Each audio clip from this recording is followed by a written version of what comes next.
Bismillahirrahmanirrahim.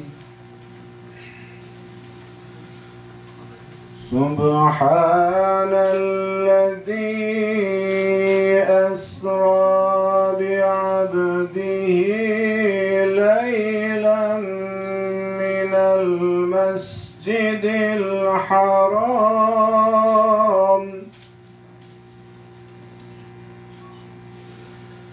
ليلا من المسجد الحرام إلى المسجد الأقصى الذي باركنا حوله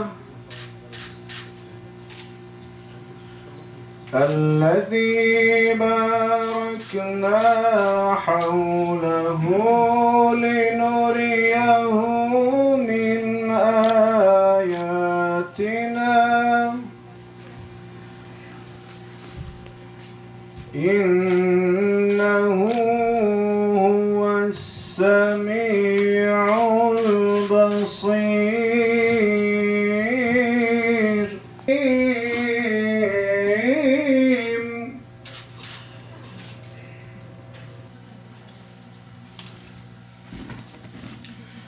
آياتنا وكانوا مسلمين.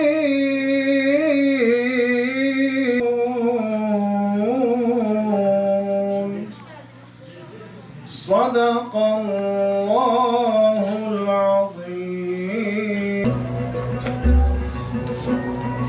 Atılan roketlerin ve çalan sirenlerin seslerinin nedeni ise Hamas'ın silahlı kanadı İzzettin El-Kassam Tugaylarının başlattığı Aksa Tufanı operasyonu. Bu aslında 3 Ekim 2023 günü İsrail ordusunun Hamas'a yönelik bir operasyon olarak değerlendirilebilir. Ancak burada gözden kaçırılmaması gereken oldukça önemli bir detay var. Söyleyebileceğimiz mevzu, iki mevzum var aslında giriş konuşması için söylüyorum bunu. Dünyanın genelinde şu an iki yönlü, iki boyutlu bir soru sorma, sorgulama şekli var. Dünyanın batı kısmı Gazze'de olup bitenleri bambaşka bir gözle, bambaşka bir düşünceyle, bambaşka bir kalple yorumluyor. Elhamdülillahi Rabbil alemin. Vessalatu vesselamu ala eşrefil murselin. Seyyidina Muhammedin ve ala alihi ve sahbihi ecmaîn. Ben 6 sene önce Türkiye'ye geldim. Doktora öğrenci burs Atatürk Üniversitesi kazandı. Aslında iki doktora var. Birinci doktora tefsir, ikinci doktora Arap dil belagat alanı. Ben 5 ay önce bana geldi. 3 sene önce ben Gazze'ye son ziyaret gitti. O zaman baba çok hasta, felç oldu. Ben 20 gün gittim, son savaş yaşadı. Zaten sürekli savaş var Gazze. Ama bu savaş gibi ben hiç yaşamadım. Benim baba şehit oldu. Ve kardeşim 29 yaşında, o da şehit oldu. Aynı hafta haber geldi. Önceden kardeşim, 3 gün sonra babam. Babam zaten hastane kalıyor, yani savaştan önce. İsrail bomba attı. Ben son defa, yani baba şehit olmadan önce ben baba gördüm yani. Ve ben manevi destek verdi, baba biraz güçlü ol. İsrail 5 dakika tahliye verdi. Zaten babam kardeşim yanında kalıyor, afakatçı. İsrail 5 dakika vakti verdi. Baba kalkmıyor yani, felç oldu ya. Sonra 5 dakika sonra İsrail hastane bomba attı. Sonra ben annem WhatsApp'a gönderdi. 5 tane poşet gönderdi. Ben zannet Kurban Bayramı yani et. Çünkü bu ne? Anne dedi baba parça parça geldi. Sonra ben çoktum yani, ben insan yani hissediyorum, kalp yanıyorum. Ama elhamdülillah yani sevap kaybetmek istemiyorum ben. Elhamdülillah dedi, baba şanslı, ben şehit kızını yani onur duyuyorum yani öyle dedi. Ama çok üzgün yani babam çok özledi, seviyorum. Gurbet zor yani böyle bir haber geldi. 3 gün sonra yani hala ben iyileşmedi. Kardeşim 28 yaşında evlendi, 2 çocuğu var. Bir tane şehit oldu ve bir tane yarar oldu. Onlar enkaz altında çekti. Sonra benim abi WhatsApp'a video attı. Ben kardeşim, en küçük kardeşim adı Muhammed şehit oldu. Sonra ben elhamdülillah dedi yani dünya imtihan yani büyük bir acı ama elhamdülillah çok şükür dedi. Onlar şanslı, onlar gitti ve ben 45 akraba kaybettim. Yani ben şimdi 7 kişi kaldı zaten ve annem yarar oldu. Hala elhamdülillah diyoruz. Çok şükür yani. Allah ne seçiyor, ne yazdı, biz teslimiyiz. Biz dünya hiç tutmuyoruz. Yani hep cennete yani Gazze, halk hepsi çocuklarken öyle düşünüyor, öyle öğrendi yani. Çünkü biz 7 yaşında sonra hem okula gidiyor ve mescide tefsir, fıkıh, Kur'an, hafız başlıyor. Buna binaen Filistin'deki savaş Filistinliler ve İsrailliler arasında değil, bir yanda ümmetimiz, diğer yanda bu ümmetin düşmanlarıyla bir savaş olduğunu bilmemiz gerekiyor. Siyonist düşman ve muttafikleri bu konuda çok iyi farkındalardır. Ve bu nedenle ABD ve Batı ülkeler ilk günden itibaren işgalci devletinin yanında yer almışlardır. Ona silah ve tüm ihtiyaçlarını sağlıyorlar. Siyonist proje bütün ümmetimizi, Müslüman ülkelerini hedef alıyor. Onları zayıf ve geri tutmaya çalışıyor. Batı hakimiyeti altında tutmaya çalışıyorlar. Belki birkaç hafta önce siz de görmüştünüz. Türkiye Cumhurbaşkanı, o da Türkiye'nin bazı kısımları içeren Büyük İsrail projesinin haritası taşıdığı görmüştünüz. Aynı zamanda direniş hareketleri de bunu da farkındalardır. Ve Filistin halkı aynı şekilde. Dolayısıyla sessizliğe ve hayal kırıklığına rağmen bugünkü Filistin direnişinin sadece Gazze'yi değil, tüm Arap ve İslam ülkeleri kurunduğuna inanıyorum. İstanbul'u, Karachi'yi, Mekke'yi ve Medine'yi kurur. Peygamber Efendimiz sallallahu aleyhi ve sellem bunu bize bildirmiştir. Ümmetimden bir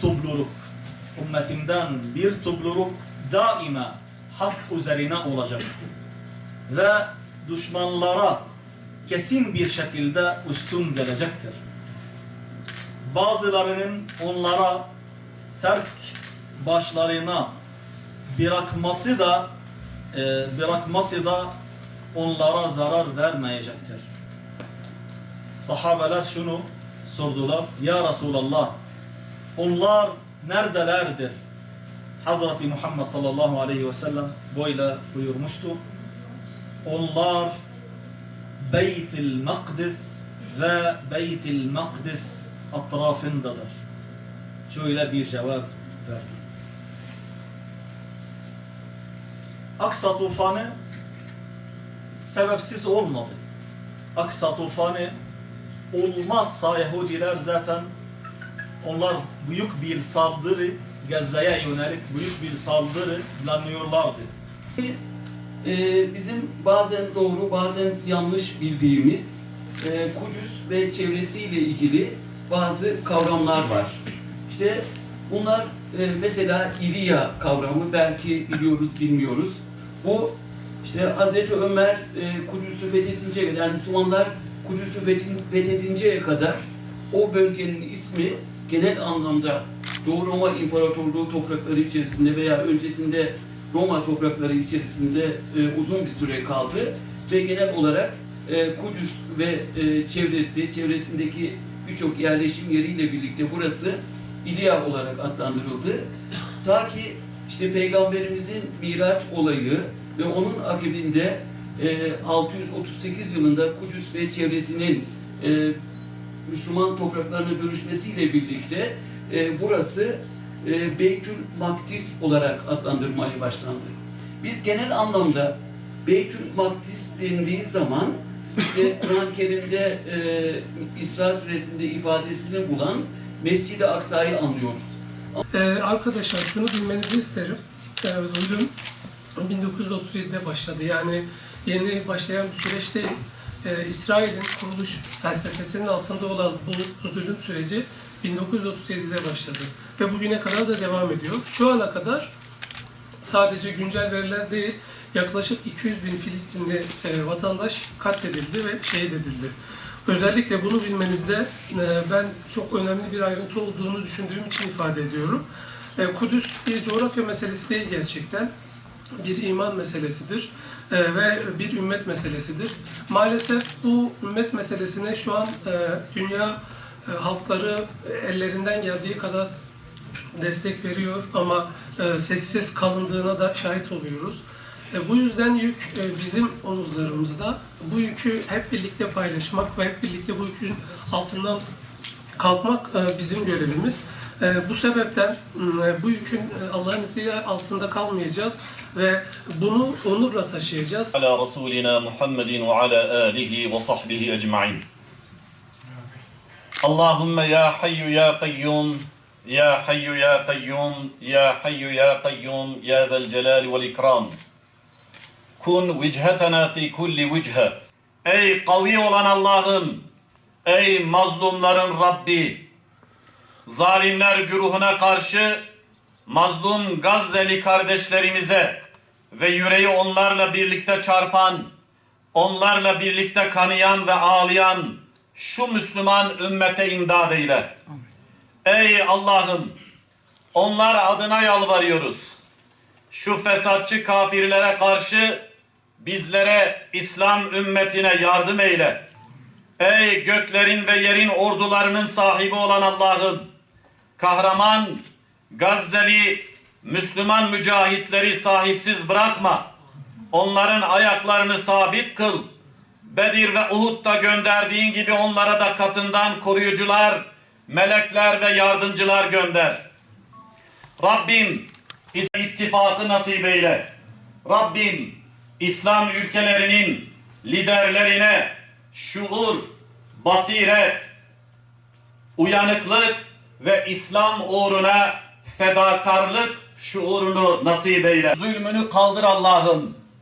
Ey hayrul makirin, ey hayrul makirin, planı ve tuzağı en üstün hayırlı olan, en mükemmel bir şekilde planı ve tuzağı yerle yeksan eden Allah'ım, inkarcı Siyonist zalimlerin de onların hamisi ve en az onlar kadar zalim olan Amerikan emperyalistlerinin de Avrupalı emperyalistlerinin de inananlar ve insanlar için hazırladığı tüm tuzakları onların başına geçir ya Rab.